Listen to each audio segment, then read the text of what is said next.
Sud Radio refait sa déco avec Maison Créative.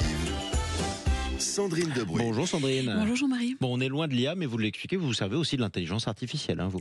Beaucoup. En fait, on s'en sert pour des tâches qui ne sont pas forcément très agréables, du séquençage, un résumé de 20 pages. Des fois, c'est intéressant de savoir ce qui nous sort. Exactement. Voilà. Alors, parlez-moi maintenant de votre chronique du jour. De quoi allez-vous nous parler ? Alors, on va totalement à l'inverse, justement. Première semaine des vacances scolaires 2025. Et j'avais envie de vous parler des tendances 2025, justement du do-it-yourself à faire soi-même. Ouais. Commencez pas à sourire. J'ai dit à faire soi-même, c'est très bien. Bien sûr. Voilà. Alors, qu'est-ce qu'on peut faire soi-même ? Alors, beaucoup de choses en fait. Les activités en famille, entre amis, c'est un petit peu l'idée. Alors cette année, c'est quand même marqué par des tendances qui vont allier créativité, durabilité surtout, et innovation. On observe un mélange entre modernité et retour aux sources. Et on va commencer par la broderie. Alors, vous allez me dire... La broderie, c'est à faire soi-même, ça. Exactement. Alors la broderie, elle va évoluer vers des supports plutôt inattendus, justement. On va utiliser des matériaux naturels comme le bois, la laine, la terre cuite. Et outre les outils un petit peu classiques, elle va s'inviter sur des formes même justement en bois prédécoupé au laser. Donc vous faites de la broderie sur le bois. Exactement. Le support va être assez différent. On va le retrouver également sur des objets en céramique. Alors c'est vrai que la poterie a été quelque chose d'assez utilisé ces derniers temps. On peut avoir des petits trous et justement broder sur de la céramique. C'est vraiment intéressant. On ajoute une texture, un relief un petit peu captivant. On va explorer surtout des motifs plus modernes, géométriques, assez minimalistes ou abstraits pour renouveler, remettre un petit peu au goût du jour cette technique. Alors on a une autre tendance qui concerne les couleurs. Les couleurs, le retour, ce qu'on appelle du color block, ça gagne du terrain. C'est quoi le color block ? C'est des couleurs très fortes en fait. Cette année, on a eu le rouge cerise, Pinterest nous l'a annoncé. On avait déjà le bleu clin un petit peu l'année dernière. Donc les contrastes de teintes combinés à des formes un peu simples, marquées, permettent de créer des pièces, vont vous amuser. On vous avait dit colorier vos murs de façon assez amusante. On va s'inspirer du style Memphis, où vraiment on avait ces couleurs très franches qui s'opposaient, le jaune, l'orange, le bleu, le rouge. Un peu psychédélique, quoi.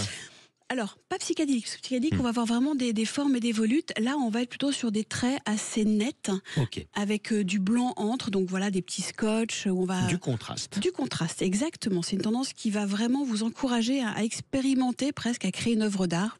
À vous de voir. Et pourquoi pas ? Écoutez, allez, on parle de dessin maintenant. On parle du dessin. Alors, je vous le donne en anglais et ça va vous faire sourire. Le doodling, en fait, vous traduisez par gribouillage. Ah. C'est une technique qui est très simple. Quand je vous dis gribouillage, on a tous fait ça jusqu'à 4 ans. Tout le monde. Exactement. Et là, ça revient un petit peu sur le podium des tendances. Pourquoi ? Parce qu'apprendre à dessiner des motifs va vous offrir un repos mental. Et là, c'est vrai que cette petite semaine de vacances, ça peut servir à certains. La technique consiste en fait à remplir une feuille de papier avec des formes simples qui apportent un aspect graphique et innovant. Et on se lance en fait dans du coloriage plutôt moderne. On peut prendre une pub et commencer à dessiner tout autour, à faire du collage également avec des couleurs un petit peu fortes. On va utiliser des feutres à l'alcool, des carnets un petit peu tendance où des objets vont être dessinés. On va pouvoir les reproduire. On va s'amuser aussi à prendre des cartes à jouer. Souvent, il manque 5 cartes dans le jeu de cartes. Souvent. Voilà. Et bien écoutez, on les prend et on commence à dessiner autour des motifs. C'est assez amusant. En tout cas, c'est une vraie tendance. C'est mignon. Allez, une tendance sur les fleurs en papier maintenant. Oui, alors il faut qu'elles soient hyper qualitatives. Attention, les fleurs en papier se hissent au rang d'art, on va dire, grâce à des ateliers en ligne. Alors j'ai envie de vous parler de celui de Chamarré que j'ai testé. Ça dure 2 heures. En fait, vous créez des fleurs en papier. Ça prend un petit peu de temps, mais ça vous détend également. Vous travaillez avec soin. Elles vont vous offrir une alternative élégante et plutôt écolo aux fleurs naturelles sans pour autant les remplacer. Attention, c'est vraiment une activité ludique. Effectivement. Une dernière tendance ?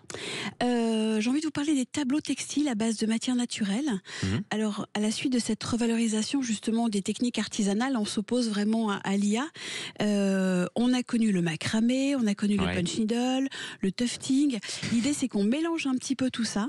Et au lieu de que ce soit sur un coussin ou sur un plaid, on a vraiment le faire sur un tableau. Donc, on va l'exposer. Donc, tout de suite, on sent la dimension XXL. C'est un tableau de peintre, tout simplement. Donc, on va pouvoir percer, qu'on va pouvoir coudre, qu'on va pouvoir coller. Et l'idée, en fait, c'est vraiment d'utiliser des ressources plutôt naturelles, des petits bouts de corps, des bouts de laine, tout ce qui va être entre guillemets à portée de main, et on incruste un peu de végétal parce que c'est vraiment la petite tendance. Eh bien, on aura noté vos tendances ce matin. On vous laisse retourner à vos gribouillages et aussi à vos broderies. Vous n'êtes pas venu avec votre tricot, vous ? Non, pas du tout. Pas encore. Je suis pas très douée sur le tricot. Montrez-moi cette tendance. Faites-le vous-même, ma chère Sandrine. Je rappelle que tous vos conseils sont à retrouver sur les réseaux sociaux de Sud Radio et de Maison Créative, ainsi que sur votre compte Instagram. Merci Sandrine Debruyne.